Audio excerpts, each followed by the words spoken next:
My first application to grad school, engineering at UAUC. Statement of purpose requested, personal history essay not accepted.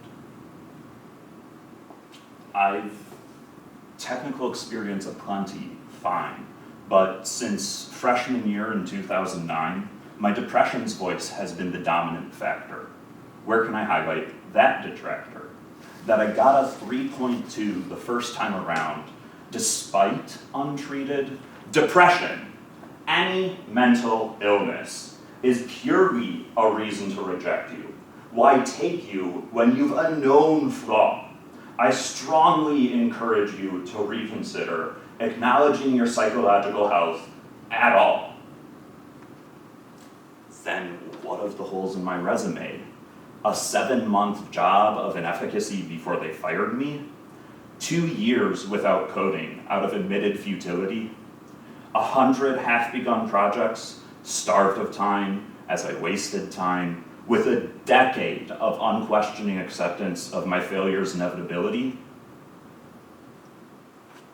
Scratch that. Your app, this statement of purpose, is supposed to highlight how you're qualified to handle the many challenges posed at the graduate level.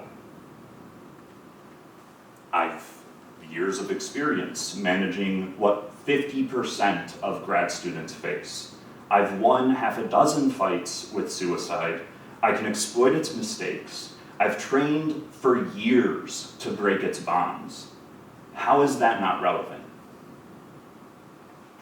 Then focus on your achievements, your lab work and classes and projects and papers, and the 2 days every week that I couldn't leave bed, the publication I did do, not the 2 stuck in my head.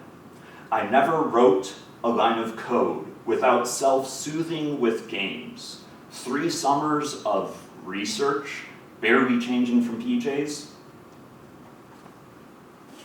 How about interdisciplinary work? It's exceedingly rare and heavily discouraged, yet for your entire career, those intersections you've consistently nourished. You've had an uphill battle just versus single discipline specialization. You've overcome nameable adversity aplenty. So tell them. So I'd highlight my Bellatrix, my Snape, or my Malfoy out of fear of my he who shall not be named, my Voldemort.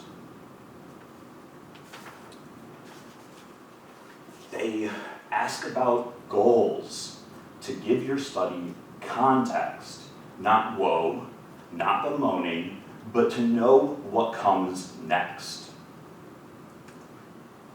On that I agree, and from the culture of STEM comes potential. Tech focuses on tech problems, leaving huge spaces unaddressed.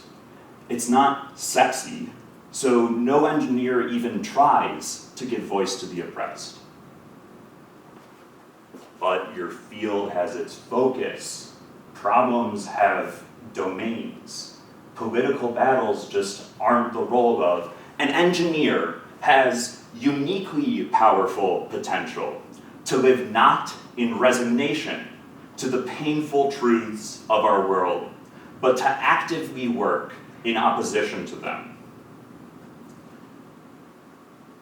What we build is used under somebody's designation. What we choose to automate dictates who we empower. Our work is never apolitical, and we must choose better. So then what? You'll advertise your weakness? An unsealable drain, a limitation on your will to enact your aims? It's really quite obvious. If your illness is so bad, how will you not fail? As engineers, we've left our part undone toward a world where the political and physical power to kill someone is not the power to destroy them or their message. My depression thrives in pointlessness, inadequacy in an endless barrage. A tenth of my dreams, if that's all I can do, well, in a sexy field, useless, to these fertile and underworked fields, is more than anybody would have done regardless. We yearn to work on meaningful problems. Yet science and tech is apolitical, we pretended, so the meaningful problems lie festering, unattended.